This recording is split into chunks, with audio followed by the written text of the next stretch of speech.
Bom dia, boa tarde, boa noite. Vocês estão falando Saldanha? Estou de volta aqui depois, acho que uns 2 meses sumido. Correria, tá difícil ler. Livro eu tenho bastante, realmente só o que tempo é o que tá complicado, tá escasso de ter. Mas voltando, e eu tinha até feito uma enquete lá no Instagram perguntando se qual livro eu leria. Eu sugeri um aqui sobre experiências de quase morte. O pessoal disse que queria que eu lesse. Então vamos lá, sem mais delongas. Experiência de quase morte, EQMs, Ciência, Mente e Cérebro, do autor Edson Amâncio. Um livro muito interessante. Vamos começando aqui. Acredito que eu vou gravar primeiramente aqui o prefácio e a introdução. Aí eu encerro para ler o primeiro capítulo. Lembrando que eu estou com um livro aqui físico. Geralmente eu leio pelo celular, porém esse livro que eu estou aqui é físico. Portanto, espero que não atrapalhe muito o som aqui deu virando as páginas, que sirva aí como um ASMR. Vamos lá, começando então aqui com o prefácio. Este precioso livro do neurocirurgião e escritor Edson Amâncio vem preencher de forma abrangente e ponderada uma lacuna fundamental na bibliografia brasileira sobre as experiências de quase morte, EQMs. Trata-se de um fenômeno universal, com abundantes registros em diferentes épocas e lugares do planeta. Pessoas à beira da morte experimentam vivências mentais extremamente vívidas, que sugerem a passagem para outro plano espiritual. Ainda que pareçam sonhos, as EQMs frequentemente incluem aspectos que, ao serem relatados posteriormente, são considerados inexplicáveis por médicos e pacientes, dando a sensação de que só seriam possíveis se a mente não habitasse o corpo. Situações limite entre a vida e a morte são intrinsecamente emocionantes e relevantes, mas a potência luminosa das EQMs leva às experiências excepcionais, quase sempre interpretadas por quem as atravessou como uma linha divisória na trajetória de vida e até mesmo como um sinal divino. O mistério em torno da alteração da consciência durante as EQMs é magnificado pelo fato de que a ciência apenas recentemente começou a compreender mais profundidade os mecanismos biológicos que geram a consciência.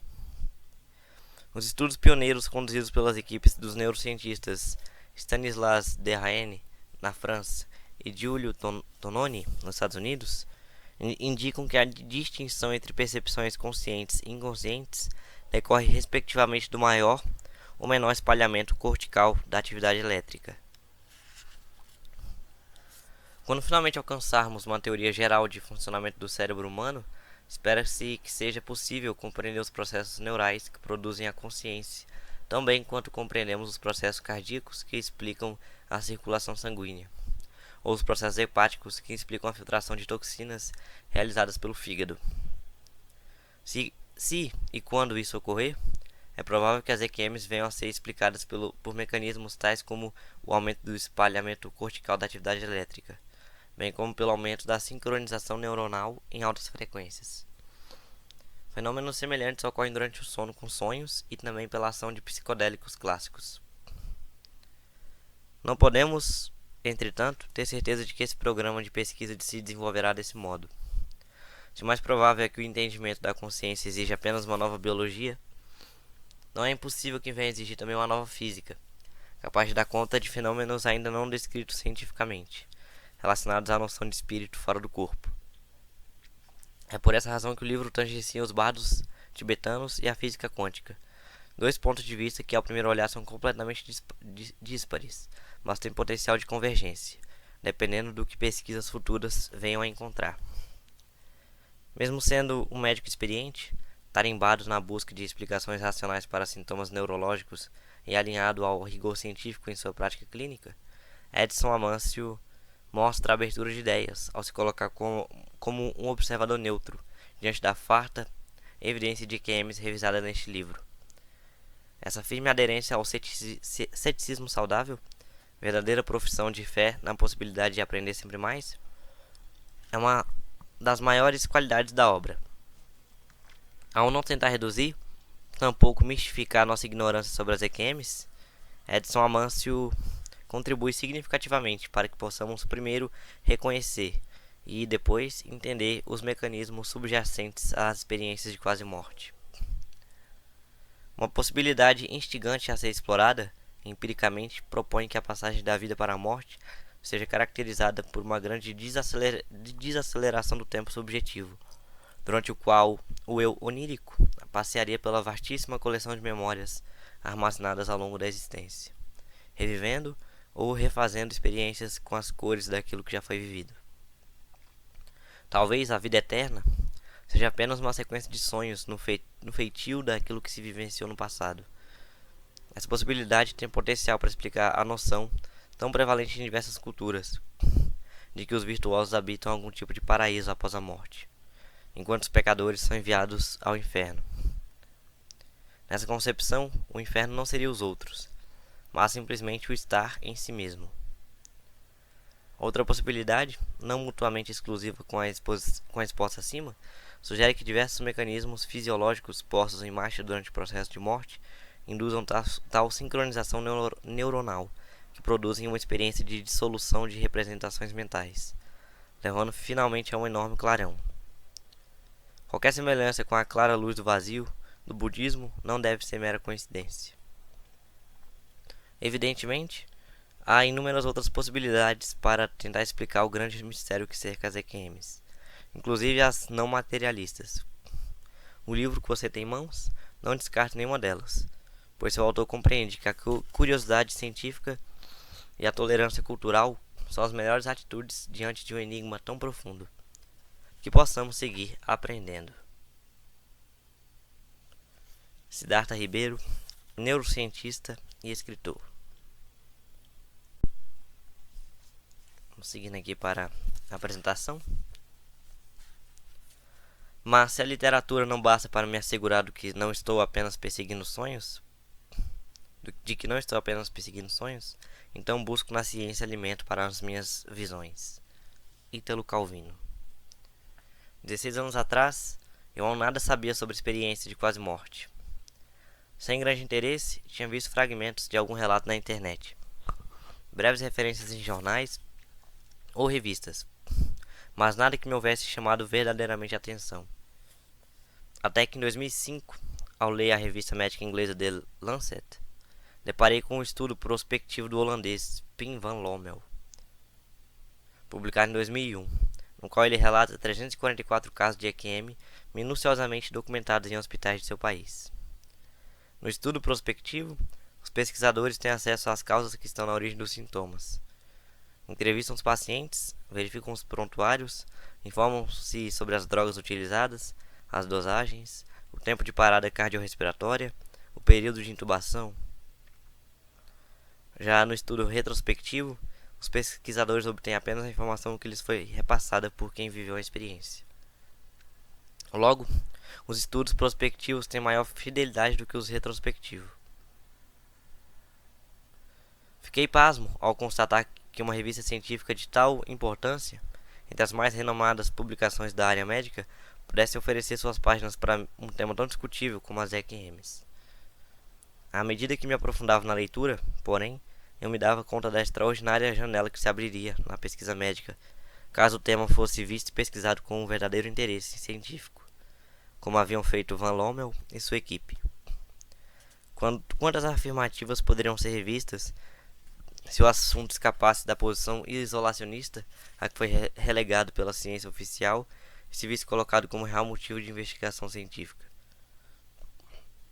A comprovação das EQMs constituiria talvez uma mudança de paradigma a respeito da consciência, sobretudo de sua localização, e poderia abalar seriamente o velho dogma de que a mente é produto do cérebro e ali reside.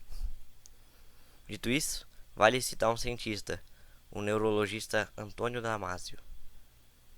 Português radicado nos Estados Unidos, Damasio é veementemente defensor da teoria de que a mente é produto do cérebro. É necessário compreender que a mente emerge de um cérebro situado dentro de um corpo propriamente dito, com o qual interage, que a mente prevaleceu na evolução porque tem ajudado a manter o corpo propriamente dito, e que a mente emerge em tecido biológico, em células nervosas, que partilham das mesmas características que definem outros tecidos vivos no corpo propriamente dito. No entanto, por mais surpreendentes que sejam alguns relatos, é preciso notar que há poucos casos de EQM em indivíduos que tiveram efetivamente comprovação científica de morte cerebral. E o fato de que tais indivíduos retornaram à vida indica, obviamente, que não estavam mortos de fato. Daí a expressão quase morte.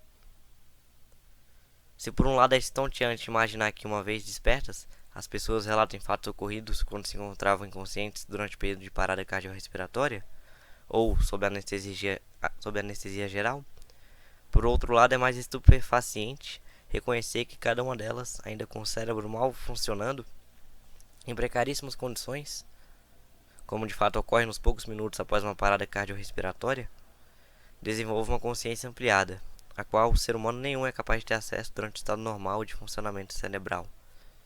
Por mais assustadora que seja a ideia de que a consciência pode existir fora do cérebro, é o que as experiências de quase morte sugerem.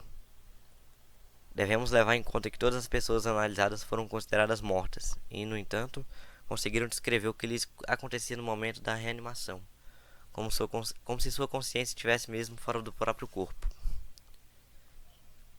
Houve um grande ato, 15 anos, entre a publicação de meu livro anterior de divulgação científica, O Homem que Fazia Chover e Outras Histórias Inventadas pela Mente, e a atual.